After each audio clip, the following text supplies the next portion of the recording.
हाँ तो नमस्कार दोस्तों, कैसे आप सभी। स्वागत है आप सभी को, वेलकम है इस ब्रह्मा ऑनलाइन क्लासेस में। तो आप सभी जानते हैं कि इतिहास सबसे पहला चैप्टर है ये, ठीक है, जो कि सबसे महत्वपूर्ण प्रश्न है, ठीक है, ऑब्जेक्टिव है और पूछा गया प्रश्न है। एग्जाम में जो पेपर में आता है वह हम प्रश्न आपके सामने लाया हूँ, ठीक है। क्लास 10 का बिहार बोर्ड का सबसे इम्पोर्टेंट प्रश्न है। आप लोग पूरा का पूरा जरूर देखिएगा, इसी में से आपका पेपर में छपेगा, ठीक है। तो हम सबसे पहले प्रश्न स्टार्ट करने से पहले सबसे पहले बता देना चाहता हूँ कि जो जो अभी तक लाइक नहीं किए है वो लाइक कर दीजिए, सब्सक्राइब कर दीजिए और कमेंट भी ज़रूर कर दीजिए, ठीक है। तो सबसे पहले हम चैप्टर का नाम बताते हैं, जिसका नाम है यूरोप में राष्ट्रवाद। यूरोप में राष्ट्रवाद। तो हम सबसे पहले यूरोप के बारे में समझेंगे। यूरोप कहने का मतलब हुआ कि एक प्रकार की देश होता है, ठीक है। यूरोप कहने का मतलब होता है कि एक प्रकार की देश का नाम है, ठीक है। और राष्ट्रवाद कहने का मतलब हुआ कि राष्ट्रवादी व्यक्ति को ही राष्ट्रवाद कहते हैं। जैसे हम भारत में रहते हैं, जैसे हम कहाँ रहते हैं, भारत में रहते हैं।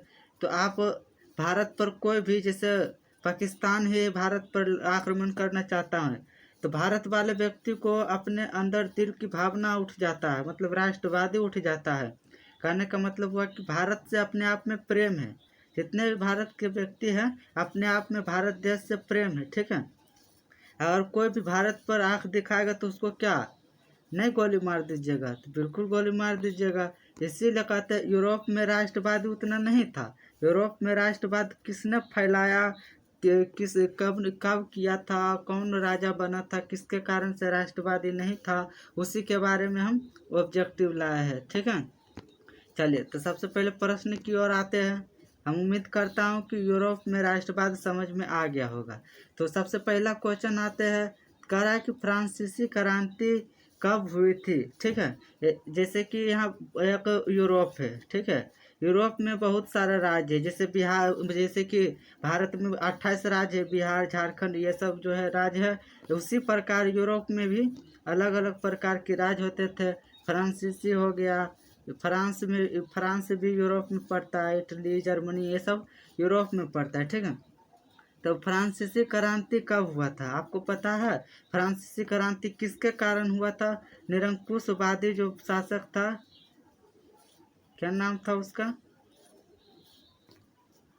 तो इसका राइट आंसर क्या हो जाएगा? इसका राइट आंसर हो जाएगा 1789 ईस्वी में। 1789 ईस्वी में फ्रांसीसी क्रांति हुआ था सबसे पहला बार, ठीक है। ऐसे तो 1848 में भी हुआ था, लेकिन ये नहीं, सबसे पहली बार पूछ रहा था, पहली बार 1789 ईस्वी में होगा राइट आंसर। 1815 ईस्वी में क्या हुआ था? तो 1815 ईस्वी में वियना सम्मेलन हुआ था। क्या हुआ था? वियना सम्मेलन हुआ था, ठीक है। चलिए अगला क्वेश्चन कह रहा है कि फ्रांस का राजा कौन था जब 1789 ईस्वी में, 1789 ईस्वी में फ्रांस की क्रांति हुआ था? तो वहाँ का राजा कौन था? तो लुई 16वां था, ठीक है ना। कौन था? लुई 16वां। इसका राइट आंसर हो जाएगा ए नंबर, 2 का ए नंबर करेक्ट आंसर हो जाएगा। अगला क्वेश्चन है, तीसरा नंबर क्वेश्चन कह रहा है कि वियना कांग्रेस कब हुआ था? अब हम तुरंत बताएं कि वियना कांग्रेस जो हुआ था वो 1815 ईस्वी में हुआ था, ठीक है। 1815 ईस्वी में वियना कांग्रेस कहने का मतलब हुआ एक प्रकार की मेटरनिक युग। किसका युग? मेटरनिक युग। मेटरनिक का मतलब क्या होता है? मेटरनिक एक व्यक्ति का नाम है, बहुत ही निरंकुशवादी व्यक्ति था, ठीक है। चलिए चौथा नंबर क्वेश्चन में आते हैं। चौथा नंबर में कह रहा है कि वियना कांग्रेस का अध्यक्ष कौन था? तब हम तुरंत बताए कि वियना कांग्रेस का अध्यक्ष कौन था। मेटरनिक था कि बिस्मार्क था कि काउंट काउर था कि गैरिबाल्डी था? अब हम तुरंत बताए कि वियना कांग्रेस कहने का मतलब हुआ है मेटरनिक। तो 4 का ए नंबर में मेटरनिक है, तो आपका करेक्ट आंसर हो जाएगा मेटरनिक, ठीक है। चलिए 5वां नंबर क्वेश्चन में कह रहा है, नेपोलियन संहिता कब लागू हुआ था? नेपोलियन संहिता कब लागू हुआ था, ठीक है। नेपोलियन संहिता कहने का मतलब हुआ है कि जब नेपोलियन गद्दी पर बैठा था वो कब बैठा था? गद्दी पर नेपोलियन कब बैठा था? तो 1804 ईस्वी में नेपोलियन ने गद्दी पर बैठ गया था, ठीक है। चलिए 5वां का ए नंबर करेक्ट आंसर हो जाएगा। 1804 ईस्वी में नेपोलियन ने संहिता, संहिता कहने का मतलब हुआ है कि गद्दी, मतलब संहिता कहने का मतलब किसका राज, नेपोलियन का राज कब हुआ था? तो 1804 ईस्वी में राज हुआ है। ठीक है, चलिए 5वां नंबर खत्म हो गया। 6ठा नंबर क्वेश्चन में आते हैं। 6ठा नंबर स्टार्ट करने से पहले जो अभी तक लाइक कमेंट नहीं किया है वो अभी तुरंत लाइक कर दीजिए और ज़्यादा से ज़्यादा शेयर करने की कोशिश करें। ठीक है, चलिए 6ठा नंबर क्वेश्चन कर रहा है, यंग इटली का संगठन की स्थापना किसने किया था? ठीक है, 1800 यंग इटली का जो स्थापना हुआ था वो 1830 ईस्वी में हुआ था।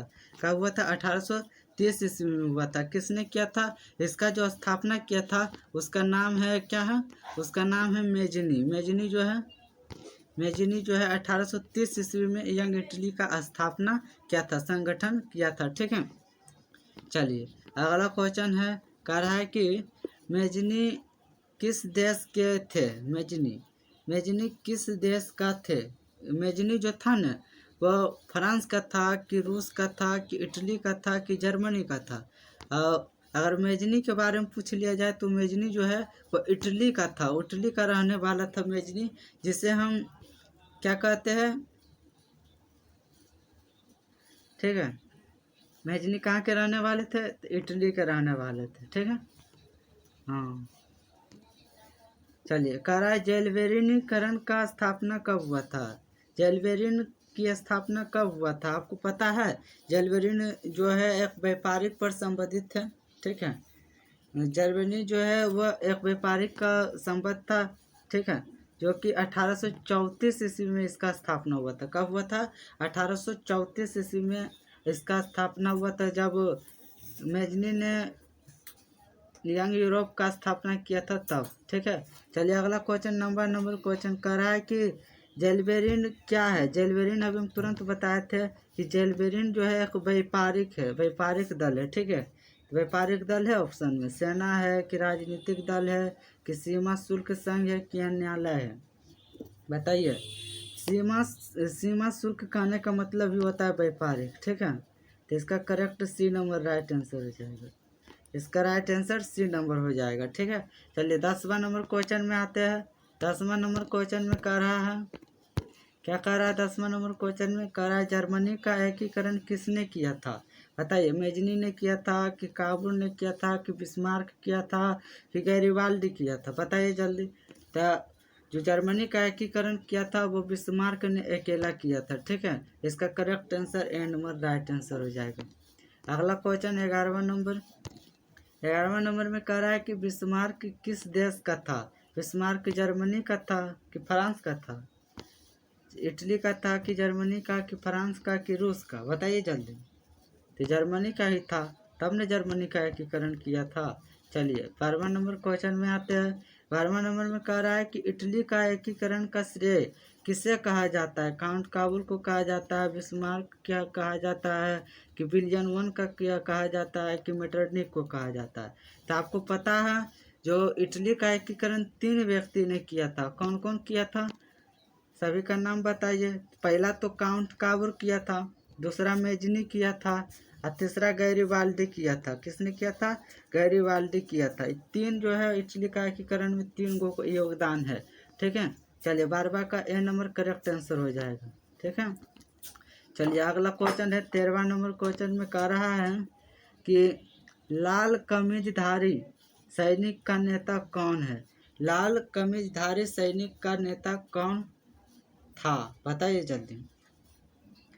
इसका जो लाल लाल कहने का मतलब हो कि लाल कुर्ती का गठन किसने किया था? गैरिबाल्डी ने किया था। ठीक है, इसका राइट आंसर हो जाएगा गैरिबाल्डी। लाल कुर्ती कहने का मतलब हुआ कि लाल कमीजधारी सैनिक। ठीक है, जो कि बहुत ही शक्तिशाली था। राज कमीज जो धारी सैनिक था बहुत ही शक्तिशाली था। ठीक है, इस बात को आप ध्यान रखिएगा। अगला क्वेश्चन है, क्वेश्चन में आते हैं। अभी 14 नंबर में है, गैरिबाल्डी किस देश का था? आपको पता है जो गैरिबाल्डी है वह किस देश का था? वो इटली देश का था। किस देश का था? इटली का था। ठीक है, तो 14 का ए नंबर करेक्ट आंसर हो जाएगा। अगला है 15 नंबर क्वेश्चन। 15 नंबर में कह रहा है कि जर्मन साम्राज्य की घोषणा कब हुई थी? जर्मन साम्राज्य का घोषणा कब हुआ था? ये आपका VVI प्रश्न है। इसको याद कर लीजिएगा। यह जो प्रश्न है VVI प्रश्न जो कि पूछा गया, हर बार पूछा जाता है, ठीक है। तो इसको याद कर लीजिएगा। जर्मनी का एकीकरण कब हुआ था? 1871 ईस्वी में। जर्मन साम्राज्य का घोषणा भी 1871 ईस्वी में हुआ था और जर्मनी का एकीकरण भी 1871 ईस्वी में ही हुआ था। अगला है 16 नंबर क्वेश्चन में कह रहा है कि जर्मनी का सम्राट कौन बना था? जब एकीकरण हो गया था तब जर्मनी का सम्राट कौन बना था? फ्रेडरिक कौन बना था? विलियम वन बना था। कौन बना था? विलियम वन बना था। 16 का बी नंबर, 16 का बी नंबर। चलिए अगला क्वेश्चन है 17 नंबर। 17 नंबर क्वेश्चन में क्या कह रहा है, देखिए ध्यान से।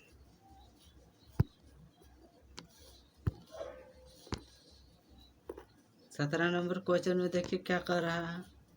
कह रहा है कि फ्रेडरिक सोर्यू कौन था? फ्रेडरिक सोर्यू जो था वो कौन था? वह जो था चित्रकला था। क्या था? चित्रकार था। कौन था? चित्रकार था। याद रखिएगा। अगला 18 नंबर क्वेश्चन। 18 नंबर में कह रहा है कि राष्ट्रवाद का मुख्य आधार क्या है? तो राष्ट्रवाद का जो मुख्य आधार राष्ट्रवाद का मुख्य आधार क्या है? तो राष्ट्रवाद का जो मुख्य आधार है वह है भाषा और संस्कृति। क्या है? भाषा और संस्कृति, ठीक है। 18 के बी नंबर करेक्ट आंसर हो जाएगा। अगला 19 नंबर क्वेश्चन में बढ़ते हैं। 19 नंबर में कह रहा है कि लाल पत्री का अर्थ क्या होता है? लाल पत्री कहने का मतलब वह है लाल पत्री कहने का मतलब क्या हुआ जानते हैं? मातृभूमि। मतलब कि अपने लापत्री मतलब अपने जो जैसे यूरोप है एक माटी है, ठीक है, उसका मातृभूमि कहते हैं, ठीक है। चलिए 19 का बी नंबर करेक्ट आंसर हो जाएगा। अगला है ले सिटिजन का अर्थ क्या होता है? लेट सिटिजन का अर्थ क्या होता है? आपको पता है? ले सिटिजन का मतलब होता है नागरिक, अपने नागरिक, ठीक है। तो सी नंबर करेक्ट आंसर हो जाएगा। अगला है 21 नंबर क्वेश्चन में कह रहा है फ्रांस का राष्ट्रीय ध्वज क्या कहलाता है? जो फ्रांस है, फ्रांस का राष्ट्रीय ध्वज क्या कहलाता है? जैसे भारत का तिरंगा कहलाता है ना, वैसे ही फ्रांस का भी जो कहलाता है वह तिरंगा ही कहलाता है, ठीक है। चलिए 21 का ए नंबर करेक्ट आंसर होगा। 22 नंबर क्वेश्चन में कह रहा है कि राष्ट्रवाद का उदय सबसे पहले कहाँ हुआ था? तो राष्ट्रवाद का उदय सबसे पहले यूरोप में ही हुआ था। उसके बाद धीरे धीरे भारत में हुआ था। फिर भारत में जब राष्ट्रवाद हुआ था तब एक ही बार में सब अंग्रेज को भगा दिए, तो भारत हमारा आज़ाद हो गया, ठीक है। चलिए 1848 की क्रांति कहाँ हुई थी? तो 1848 की क्रांति फ्रांस में ही हुआ था। कहाँ हुआ था? फ्रांस में हुआ था। फ्रांस में 3 क्रांति हुआ था, ठीक है। फ्रांस में कितने क्रांति हुआ था? 3 क्रांति। एक हुआ था 1789 ईस्वी में, एक हुआ था 1830 ईस्वी में, और एक हुआ था 1848 ईस्वी में, ठीक है। यही 3 क्रांति हुआ था। अगला क्वेश्चन है, कह रहा है कि वियना कांग्रेस का उद्देश्य क्या कहलाता था? क्या था वियना कांग्रेस का उद्देश्य? लोकतंत्र का स्थापना करना? नहीं, बिल्कुल नहीं। जनता के द्वारा चुना गया कभी भी। राजतंत्र का पूर्ण स्थापना करना, राजतंत्र का पूर्ण स्थापना करना। हाँ, ये लग रहा है थोड़ा सा।